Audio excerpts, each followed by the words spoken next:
And now,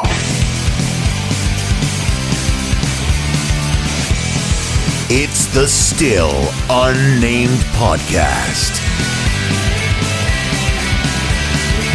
with your host, Petey Salas.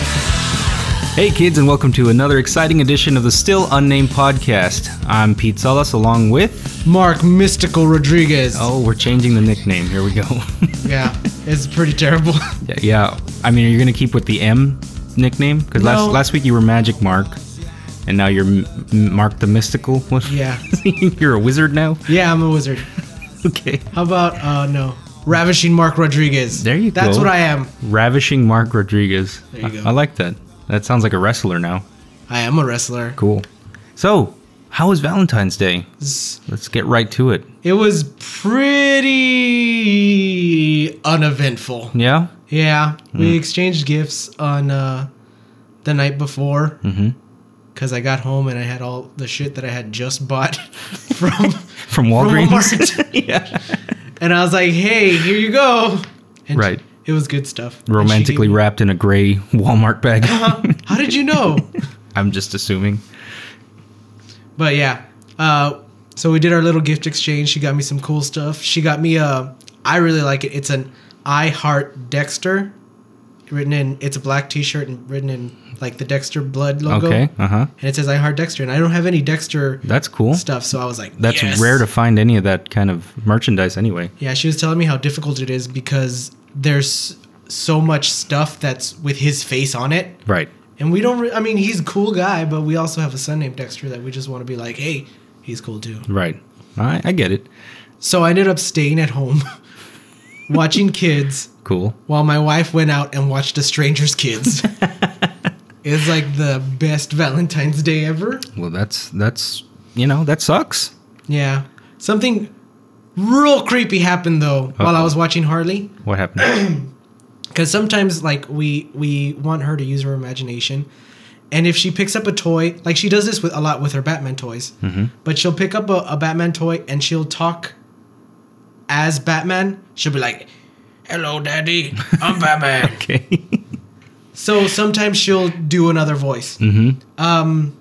Yesterday, she picked up like a little claw, and she went to me and she said, Harley's dead.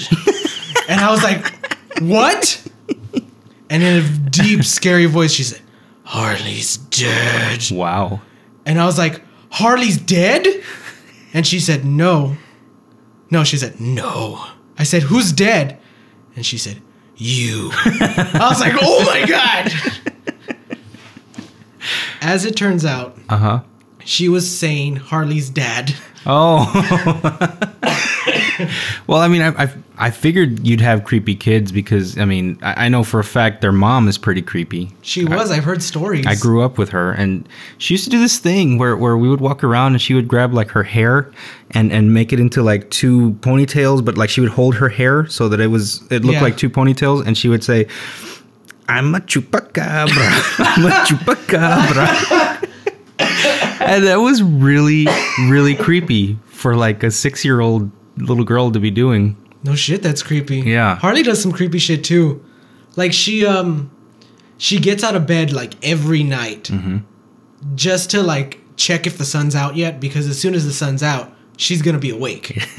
She says, it's good morning time. And if it's like 6 a.m. and she still needs to go back to bed but the sun's out, she will argue with me. Oh, but anyways, she gets up at like 3 o'clock in the morning, and then you just hear like the pitter patter of little feet walking around, and usually it's Harley. Well, it's always Harley. I shouldn't say usually. I hope so. But usually, sometimes we wake up with her footsteps. Mm-hmm. Not always the case. One time, I was asleep on my side on the bed. I was facing out, and then I hear, Daddy. And I open my eyes shoot open, and my eyes are still adjusting. I just see this small white figure standing right in my face. Mm-hmm. And I was like, oh my God. And she's like, Daddy, what? Can you tuck me in? I was like, oh my God, Harley. So what would you have done if like you walked her down the hallway to her room and she was in her bed, and then you turn around and I turn around and it's gone? Nothing's there. I'd wake up Alyssa. I'm like, hey, it's time to move. It's time to get the fuck out of here. Yeah, I mean, kids are creepy. They're so creepy. Kids are gross and kids are creepy. Yeah. Those are the two characteristics of young children. I remember like Quentin would do that type of stuff too, like where I would just, you know, that feeling when you're being watched and you're asleep. Yeah. Like at least Harley, like she kind of like wakes you up. Yeah. Quentin would just stand there and watch me sleep. That's not something that normal people do, but I guess you gotta take it for granted. I guess give them a pass because they're a kid and they don't know how the world works yet. They don't know how fucking weird and creepy they are. That's so creepy. And you know what else freaks me out, especially when like they're newborns. Mm-hmm. It's because their eyes aren't developed yet. But what they always do is they look right above your shoulder. Oh, like something's behind you? Yeah. They just always look right behind you. And I'm just like, what are you looking at? Stop it.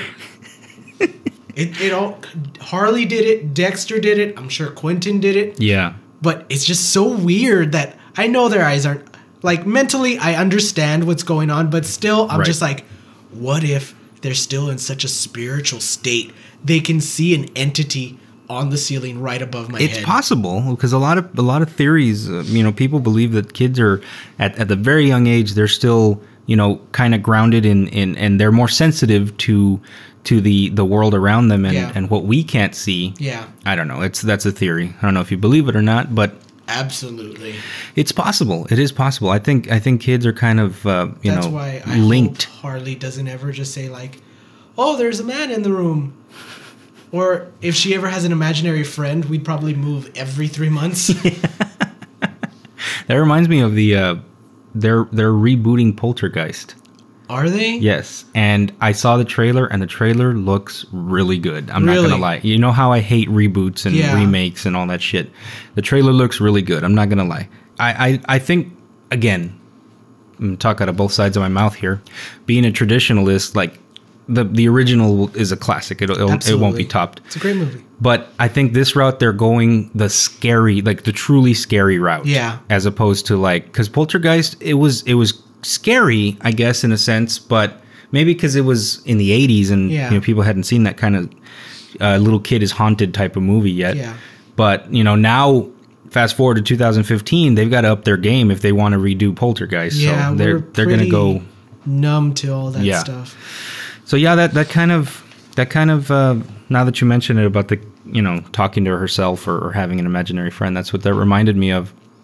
I remember Quentin was, I'm gonna say 6 months, 7 months old. Yeah. Okay. It's not a funny story. It's just kind of creepy. Now that we're talking about creepy kids, he woke up, and I mean, his mom had a lot of trouble sleeping at night. Yeah. Like during the pregnancy and then after the pregnancy and whatever. So I figured, you know what? I got this night. I got this. So most nights, I'm very easy. I can pop up, feed the baby, go back to sleep, no problem. Yeah. She would take like 3 hours to fall back to sleep. Alyssa has a big problem with falling back to sleep. So primarily I was the one who would, feed him at nights or whatever. Yeah. So, some nights are better than others. But this night, he was just screaming like he was in pain, like something was wrong. That's terrifying. And it was like freaking me out. And this was about 2:30, 3 o'clock in the morning. And I would go and I would feed him, and he wasn't hungry, and he didn't have a dirty diaper or whatever. Yeah. And like was he in his own room or in your room? He was in his own room. And he was freaking out, like I could tell. And then it wasn't like he was in pain, because as soon as I held him, he would calm down. And then I would put him down. I would walk out of the room and he'd start screaming again like he was in pain. Yeah. And he doesn't do this. Okay, so fine. That ordeal happened for about an hour straight till about 4:30, 5 o'clock in the morning, where he finally fell asleep. Mm-hmm. Just exhausted. Right. So I go to work and I'm sitting there, and I shared my office with my friend Mark, another friend. You know him, Marky. Yeah. Anyway, And he was telling me, man, last night Brooklyn was just freaking out. She was up all night. His daughter. What? And his daughter was about 2 at the time. And she was screaming, and I was just listening to him, and he was saying, dude, she was like screaming like I'd never heard her scream before. Like she was just freaking out and crying, and I would go calm her, and her mom would go calm her. And I'm like, fuck, man, that's weird. Like the same thing happened with Quentin. I He's just like, got chills. It gets better. Let me rephrase. It gets worse. Okay. About an hour later, we get a phone call at the station. Entravision, how may I help you? Uh-huh. What? Oh my God, no. No! And she starts crying, and she goes, Alex! And she calls Alex Duran, the program director. Yeah. One of our DJs had died overnight. A good friend of mine, good friend of Marky's, named JJ Montana, may he rest in peace. He passed away overnight, and we come to find out that he died around 2 o'clock, 3 o'clock in the morning. Oh my God, I'm going to cry. I'm freaking out. And both my kid and Marky's kid, both 2 good friends of his, our kids were freaking out at that exact same moment that he died. Oh, shit. And that day I was just like beyond like... Can you see this? I see those goosebumps. Fucking shit. True story, man. It's weird. That's creepy. So ever since then, I truly believe that kids are like cosmically linked to the spirit world somehow. Yeah. And somehow both our kids, I mean, it could have been a coincidence, of course. There's going to be detractors, but both of our kids at the exact same time that our friend passed away were freaking out and waking us up. That's crazy. That's so weird. Mm-hmm. Mm-hmm. Man. Yeah. So, kids are pretty weird.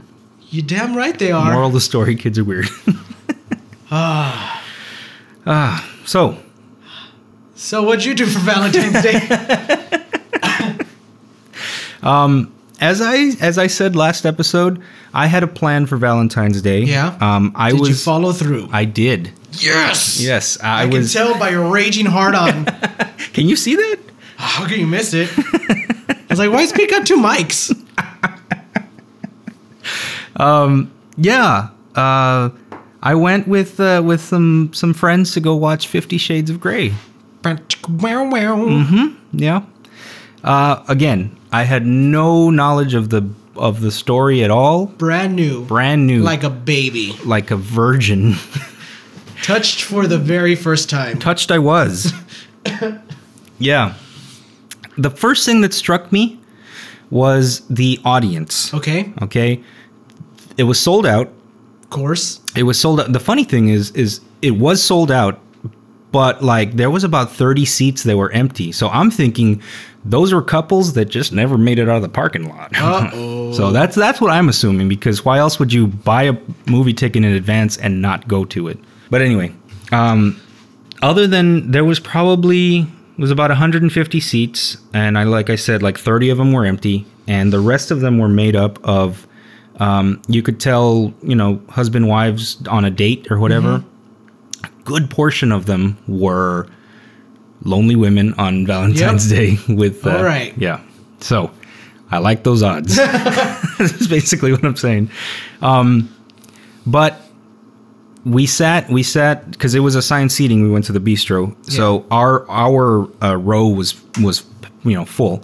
So on either side of me, I had some friends, and then on the other side, I had like 3 other girls that were on that side, and they were squirming throughout the entire thing. Like they were so excited to be there, like how we would be like for Batman versus Superman. Oh, I'm so excited! Yes, we're gonna go there with raging hard-ons. Of course. Okay, well they went last night with, raging hard-ons, if you will, metaphorically speaking, right? To go see the movie adaptation of this book that they're obviously fans of. Hopefully. Now, my assessment of the movie is I found it kind of boring. Mm-hmm. I'm going to be straight. I found it boring. I think that it was more hype than anything. Yeah. But in a sense, I'm a man who like what turns us on is different than what turns women on. Like I think women are more turned on by like the anticipation, the idea, the foreplay, the naughtiness of it. And I was like, let's get to some fucking, you know what I'm saying? Like it was all just back and forth and like emails and here's my card and you know, oh, the tension is palpable. Exactly.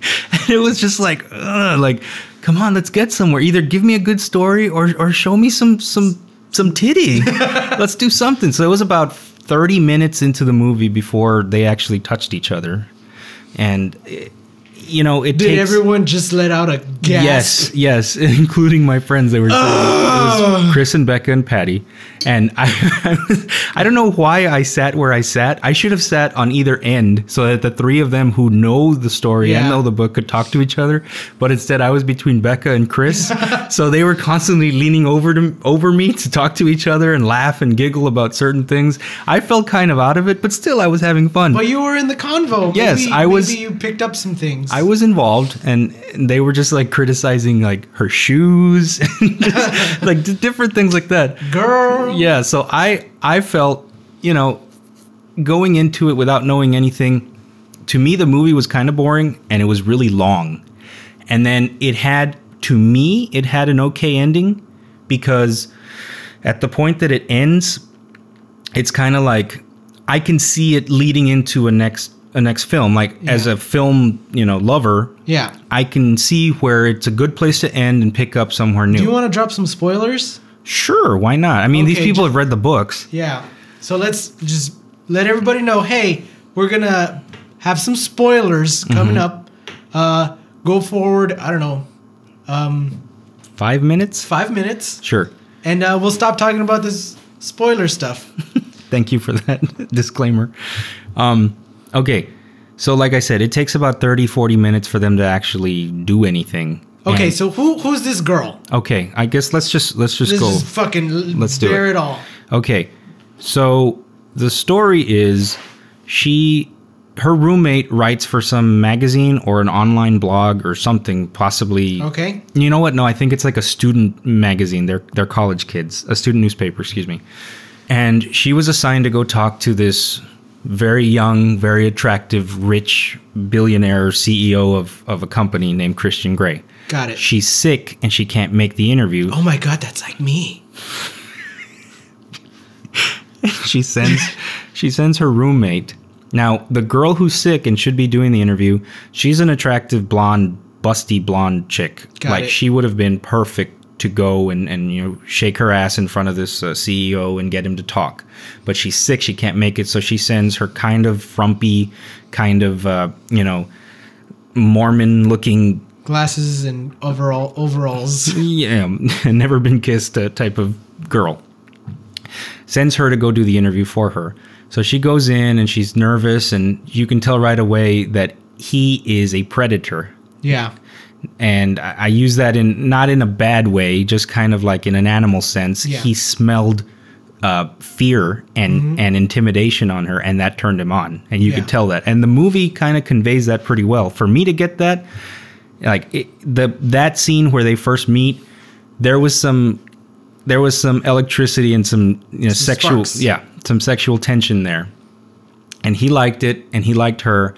She interested him because she wasn't a sexy blonde, hottie. Been there, done that. Right. This sounds like a new challenge for him. Okay, so anyway, fast forward, we find out that they finally go out after a little bit of a courtship. It's not really, but she ends up going to his house, and she ends up, he tells her what he's into, and she says, I'll have to think about it. Well, and what's he into? He's into like S&M? S&M stuff, Which we're not.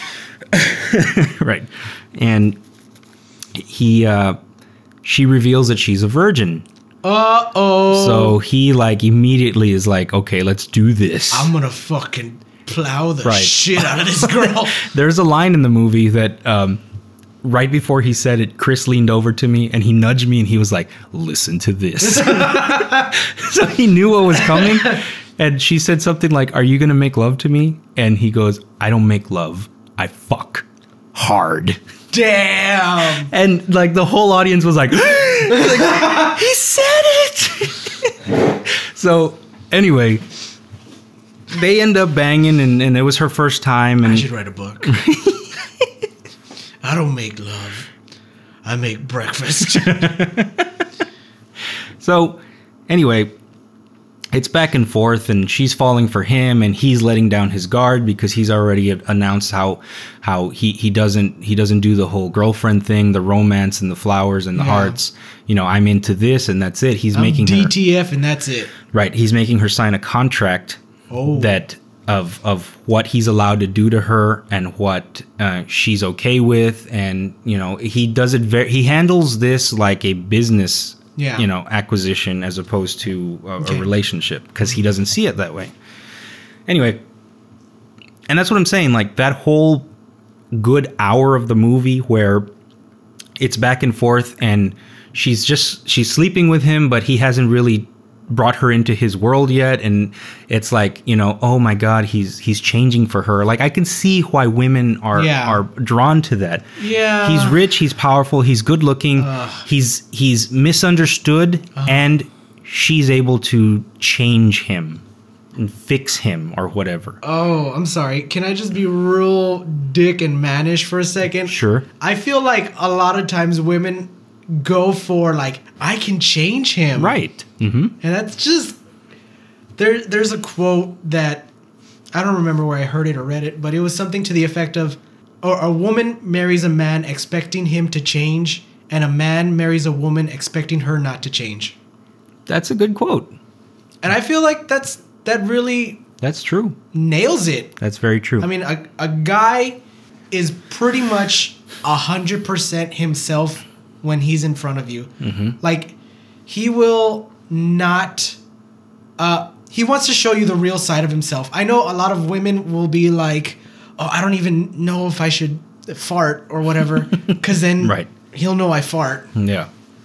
But whatever. And then women might think that guys are also doing the same thing. Like, oh, they're holding back who they really are. We're not. Right. We're not clever. We're just fucking 100% all day, every day. I mean, yeah. On the first date, the first few dates, I would assume that we're all on our best behavior. Of course. We want to project the best of us. Of course. But I think that with men, that wears off quicker. Yes. And with women, like, it's a hard struggle for them to, you know, to come out and be like, okay, well, this is me, you know. Yeah.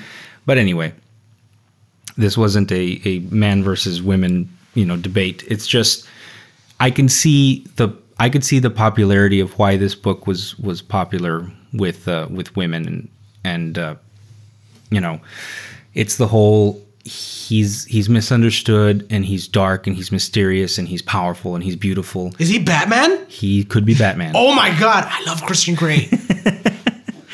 And I can change him. That's basically what the premise is. Mm-hmm. So she finally agrees. She agrees to whatever it is that he wants to do to be his submissive. Yeah. And, you know, there's a couple of scenes where, you know, he's spanking her, and he's kind of whipping her with like one of those riding horse, what the jockeys whip the horses with. Yeah. Very lightly, very like, you know, gradually playful. getting harder. And, you know, he's very, how do I say this? He's very mindful of her feelings, and he asks her like, how did that hurt? Like, and reminds her constantly, like, you can leave whenever you want, you know, like he's not. Do they have a safe word? Yes. Well, it's yellow. Say yellow if you're reaching your max, and say red and we'll stop. Okay. So anyway, so I guess the author portrays him to not be, he's not so much a sadist as this is for his pleasure and for her pleasure, and she's free to go whenever she wants. Okay. But there's a darker side to him, and it's revealed that, you know, he was abused. His parents are dead. No, his parents are not dead. He was abused as a child by one of his mom's friends. Oh, and now I'm sad. So that's why he doesn't understand love, and that's why he's into this rough stuff, and he threatens her. He threatens with punishment if she, you know, doesn't do what he says. But even when he does that, it's not like a true. I don't believe like I'm gonna fucking kick your ass. It's Yeah. like an abusive husband. That's not what it is. It's kind of like, it's almost a turn on to him to even threaten with punishment. Yeah. So she didn't understand, and of course she wants to love him and she wants to sleep with him. Like he won't sleep in the bed with her, and so it gets to the point basically where she says, you know what, you keep on threatening me with this punishment, and I think you just want to do it. So why don't you just show me what this punishment is so we can get it over with? Oh shit. So that's kind of like the last scene where she says, show me how you punish me, and he spanks her 6 times. Actually whips her 6 times with a whip. Yeah. And he's getting progressively harder, and she's crying, and he's not into it the way he thought he was going to be. Uh-huh. And she's upset, and she's like, don't ever touch me again. I don't want to see you again. And she leaves that next morning, and that's where it's over. It ends right there. So it ends on a cliffhanger, if you will. I was about to arrive. I was like, oh, I'm so close. Oh, she's just leaving. Never mind. Right. So I guess the ending wants to show that she has stood up for herself. Yeah. She gave him what he wanted, and now it's like, fuck you, I'm never going to see you again. I hope you had fun. Peace. So that's it. That's where it ends. What would you grade it? Okay, based on a purely not cult phenomenon, because that's what it is. Mm-hmm. Just a film. Just a film? Just a film. Scale of 1 to 10? Yeah. 6? All right. Not bad. You know, it's not bad. It was watchable. The sex scenes were hot. Okay. She had a nice little body, so that helped. Yeah. But other than that, it was just really, it was a chick flick. It was a chick flick with the element of bondage. Instead of Julia Roberts, it's whips and chains. Right. Sure. So, yeah, you know, it wasn't anything too crazy. I think that, you know, the people around me were more awkward that they were watching it with friends, you know, because it did, at some points, it felt kind of like dirty. And yeah. I wasn't helping the matter because I kept on like looking at Patty and just smiling and waving. And she would squirm, and she had her straw, like the straw from the drink. Like by the end of the film, it was like knotted up, and like she was so nervous. She was chewing and gnawing on that straw and twisting it up because she was so. As soon as I get home. Yeah. Oh, JJ got it. I'm sure. Get it, dog. He's like, I fucking love that movie. Never saw it once. Yeah. So it was cool. I mean, I had fun with it. I had fun with the company, and you know, it wasn't the worst way to spend Valentine's Day. So yeah, if the next one comes out next year and I'm available, I'm down. I've got a seat there. I'll watch it with the girls and Chris. I know that a couple of them wanted to come back on the show and kind of discuss the differences between the book and the movie. Oh, that's fun. So I'm sure we'll do that at some point coming up soon, because they were a little disappointed at how it ended. Although once they thought about it, like in the car ride home, they were like, well, the book did kind of end that way because, you know, it's a 3-part movie. It's a trilogy, yeah. Right. And I'm used to that because I'm like a Lord of the Rings fan, and those just end with the characters walking off screen, you know? Where are they going? Yeah. Like, there's no ending here. No, there is an ending. It's coming up in a year, you know? So I'm used to that, but maybe they weren't used to that type of thing. But there'll be another 50 Shades discussion coming up soon of book versus movie. So I'm looking forward to that. That's a good segment. Mm-hmm. Hey, did you play the lotto when it was like $490 million? No, I never play the lotto usually. You don't play the lotto? No, I never remember. I know everyone in the office talks about it like, hey, we gotta buy. And I'm like, okay, I will, and I never do. But so you don't join like the pool? Do you ever like, hey, just give in like $2? I've done that before, where they put together like $150 and they buy 150 tickets. But I think the last time I did that was a few years ago, and I think we got like 3 numbers or something, which equals like $80 or something like that. Okay. And I never saw a return on my investment. that makes sense. I don't know who kept those $80, but anyway. Well, listen, we not always like this past time we didn't play, But when it gets up there, we're like, God, we want to play. Because it's always fun to... I don't know if you ever think about, like, what would I do if I win? Like, even if you don't play, you just go, like, what would I do if I came into hundreds of millions of dollars? Yeah, like, what could you... I mean, you would have everything you wanted. You'd be done. You win. You win life. You win life, you think? I think. But isn't there, like, a pattern or a history of lotto winners who end up, like, either dead or broke or something bad happens to them, right? It's you... But then there's also people that are like, yeah, that's not going to happen to me. And that's me, because it's not going to happen to me. You believe that you can beat the system? I think first thing that we do is, okay, let's say it's 10:30 at night. I'm at home with Alyssa. We have our ticket. She's looking at me saying, what? Why the fuck did you put 1, 2, 3, 4, 5, 6 as our numbers? And I say, don't worry, I feel really good about it. And then sure enough, 1, 2, 3, 4, 5, 6 comes up on the lotto. Right. And I'm like, yes. And she's like, oh my God, we're millionaires. First thing we do is tell no one. Okay. We would just be like, oh my God. I'd look at her and she'd look at me. We might think about murdering each other, but just for a second. Right. But that's it. Just for a second. So then we'd say, we got to talk to a lawyer and like a financial advisor. Okay. And then we got to get all that shit in order, because I don't know how it is in Texas. Because in some states, I'm pretty sure in Texas, you have to say, hey, I'm Mark Rodriguez. I just won $490 million. Right. You have to disclose it. Yeah. And then like some states you don't. You can be like a mystery winner. A lot of it gets taken away for taxes. Taxes and stuff. And stuff like that. But I mean, I'm not going to cry over just getting $200 million. Right. I think after that, we've discussed that we're going to give a couple of bucks to family members. Like if we got like hundreds of millions of dollars, you'd get $1 million.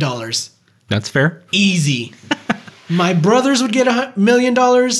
Our parents would get millions of dollars. We'd pay off their houses. We'd get rid of debt. Right. That would be our first That's thing. Smartest.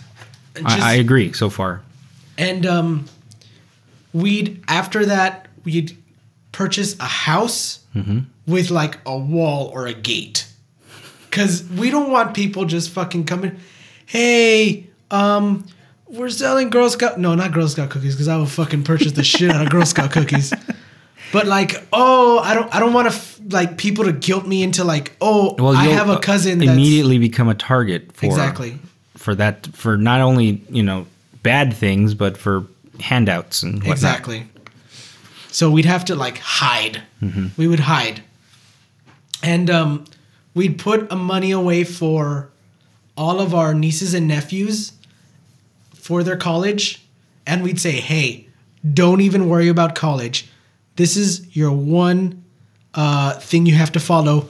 You can't get somebody pregnant. And you have to graduate high school, and then your college is paid for. That's it. We'll get you a car too. Nice. I think that's pretty fair. And even after all that, you'd still have like $180 million. We'd have a lot of money. We'd look into ways for our money to make us money. Right. Maybe a restaurant. Invest it. I don't know about a restaurant. Do you know what I really want? Checkers. That's like a restaurant that... You want to bring that back? I want to bring it back. There was a Rally's here for a while, but then it's gone. Right. I want to bring it back. I think what happened I want curly fries. They're so good. I think what happened was they were making their burgers out of ostrich meat. Okay, is this true? I think so. I think they were making it out of ostrich meat, and everybody's like, ugh! But I'm like, it was a fucking good burger. I don't care what meat is it. It could be a polar bear. Is it because bear. they didn't disclose that? I don't know. I don't know the details. You can look into it. This could be all bullshit, but... It could 100% be bullshit. We'll look it up and we'll get back to you on that. But yeah, I think that's what we do. We'd take care of the people that are closest to us, and we'd try to find a way for our money to make us money, so that Harley and Dexter and their kids could be taken care of. That's very giving of you. Yes. Well, I mean, we didn't... I like to think that we have a solid foundation. We have a good morals. And, God, I hope that Harley and Dexter, if we won something like that, wouldn't just be like fucking Justin Bieber or something. Like trust fund babies. Oh, I would be so like pissed. rich dicks. Exactly. I'd be like, you go to timeout, and they're like, bitch, my timeout got a PlayStation, Xbox 360, 400, 920. I'm like, don't call me bitch. Right. And then they're like, bitch, I do what I want, bitch. And I'm like, oh, where did I go wrong? And then when I died, Daddy? I'd leave all of my money to like my guinea pig just to fucking stick it to Harley and Dexter if they were dicks. Okay. What would you do? Have you ever thought about it? I have. And this kind of reminds me of that scene from Three Amigos where they're talking about their payoff. Oh, yeah. And like, what would you do with the money? I'd buy a car, a big, shiny silver car. Oh, I would. And then they cut to Martin Short and he's like, I'm going to open an orphanage for children.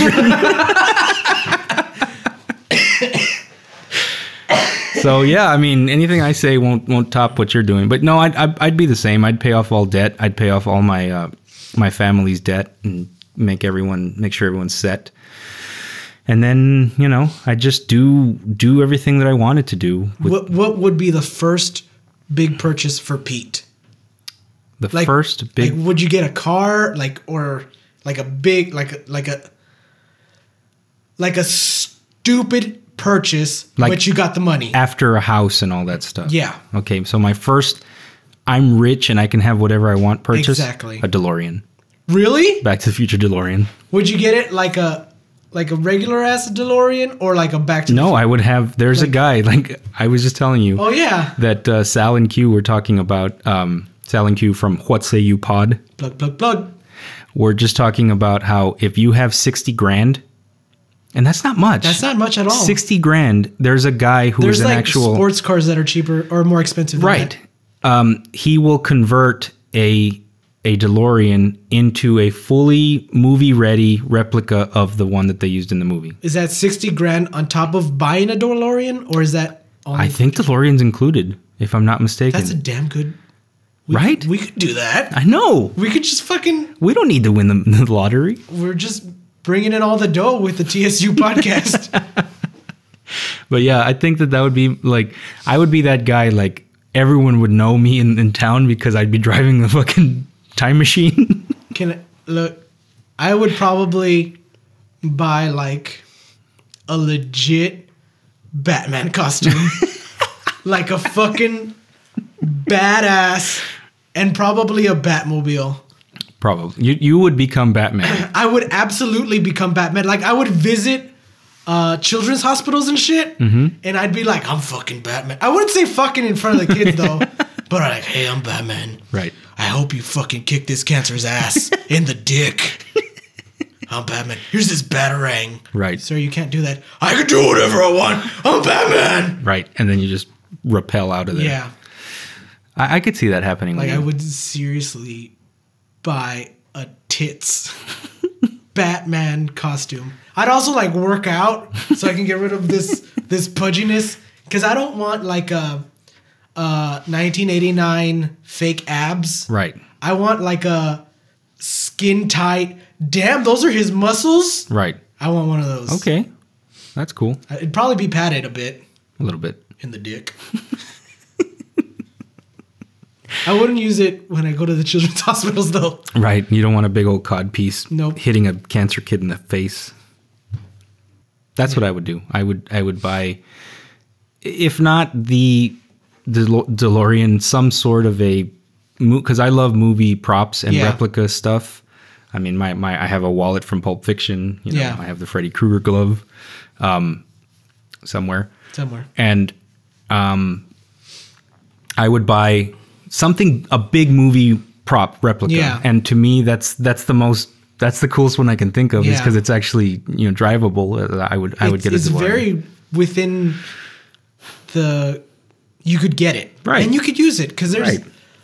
Like, what's the point of having something and then you just, like, seal it away and no one can see it? Right. I mean, yes, you could be like, I have it and it's for me. And then maybe sometimes I'll take people into my basement and show it. That's creepy. Right. Yeah. I'd have a Silence of the Lambs hole. And I'd be like, hey, let me show you my pit. Yeah. And I'd push them in. It's a prop from the movie Silence of the Lambs. It sounds like we'd be pretty cool rich guys. We would be cool rich guys. Would you still be doing the pod? Yeah. Why would not? Would you make a different pod too? Maybe. I'd actually. You got all the time. I'd start a true network of podcasters.